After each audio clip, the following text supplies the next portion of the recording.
Autoline Daily is brought to you by Bridgestone, passion for excellence.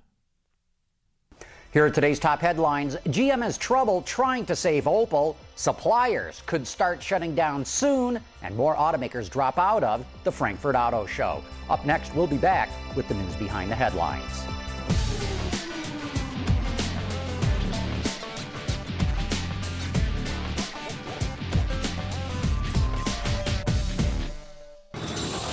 This is Autoline Daily for Friday, April 3rd, 2009, and now the news. The Wall Street Journal reports that General Motors is running into problems trying to get government help for Opel in Germany. GM says it needs $4 billion and that it only has enough cash to run Opel through the end of the second quarter. It's planning unspecified contingency plans in case it does not get the money. GM relies heavily on Opel for its global product development, and if it were to lose Opel, it would be devastating for the company. The Detroit Free Press reports that a wave of North American auto suppliers could start shutting down in the next 15 to 90 days as they present their year-end financial results to their bankers. Chrysler's two assembly plants in Canada, which make its minivans, the 300, the Charger, and the Challenger, are now shut down. The shutdown was caused by a supplier who makes a part for their engine mounts that stopped shipping the parts. Mitsubishi will boost production of its electric car, the MiEV. According to the AP, orders for the first 2,000 cars quickly sold out, so the company will raise production from 4,000 to 5,000 units. Corporate leasing of the car starts in Japan in July, and sales to individual customers will begin in 2011. The MiEV will be sold in Europe through PSA starting next year. Couple of California stories here. Some gas stations in California face fines for not installing vapor-trapping pump nozzles. The Los Angeles Daily News says the mandate was established in 2000 and the equipment has been available since 2005, but over 60% of the state's stations haven't complied, probably because it costs $11,000 per pump to install the equipment. And California just passed a law requiring auto service stations to check the tire pressure in cars that it services. The California Air Resources Board says the law will save 75 million gallons of fuel and cut CO2 emissions by nearly 750,000 tons per year. The law is set to go into effect on July 1st, 2010. As we all know, car makers have been pulling out of auto shows this year. Now, Awards reports the Frankfurt show in Germany in September is next on the list. Surprisingly, Honda is pulling out, as are Daihatsu, Mitsubishi, and Nissan.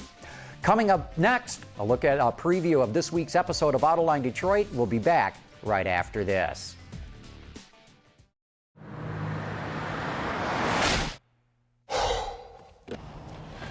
Changing tires out here could be dangerous, but with these tires, I don't need to worry. Bridgestone. On this week's episode of Autoline, I'm joined by Michael Robinette of CSM Worldwide, John Stoll of the Wall Street Journal, and Tom Walsh from the Detroit Free Press. In the following preview, we talk about how the industry is going to change in the next few years and how that will impact car buyers. Where do we end up like 3 years from now? 3 years from now, it's going to be a smaller industry. There is no doubt. We don't necessarily think imports are going to go up, but we are still going to produce a lot of vehicles here. We're not going to see the volumes that we saw back in 2004 and 2005, not for a number of years. We're probably looking 2014, 15 before that even comes to occur.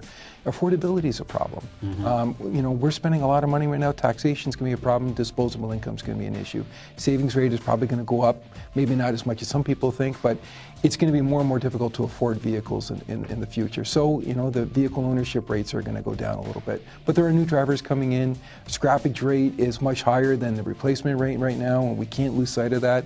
But what kind of industry are we looking at? We're in a fuel economy agenda. So we're really looking at what we call B cars and C cars, but mostly basically the sweet spot of the market is going to be a vehicle about the size of a Volkswagen Jetta. But Henry Ford II always said, big cars, big profits. Small cars, small profits. And here these guys are not even profitable now, and you're going to push them into a smaller mix. To me, that says car prices are going to go up. They're definitely going to go up, and which also means that the affordability factor is going to be a major issue as well. So, if you want to see the rest of our discussion all about the latest news surrounding GM and Chrysler, you can watch the entire episode of Autoline on our website right now.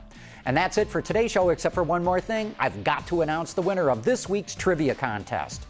We challenged you to tell us what the letters in the name of the Chinese automaker SAIC stand for. And as most of you correctly responded, the answer is Shanghai Automotive Industry Corporation. As always, my crack team has randomly selected today's winner from the pool of correct responses. Pookie, the envelope, please. Hey, thank you, Pookie. And the winner is Bernard Begley of White Plains, New York. Congratulations, Bernard. You just won a Toyota Prius baseball hat. And that's it for today's top news in the global automotive industry. But don't forget, you can get podcasts, transcripts, and a lot more at our website, AutolineDaily.com. Thanks for watching. We'll see you Monday.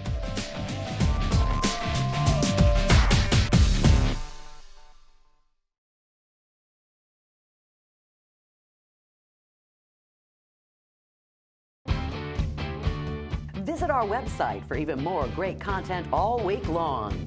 Autoline Extra, John's Journal, podcasts, and even more.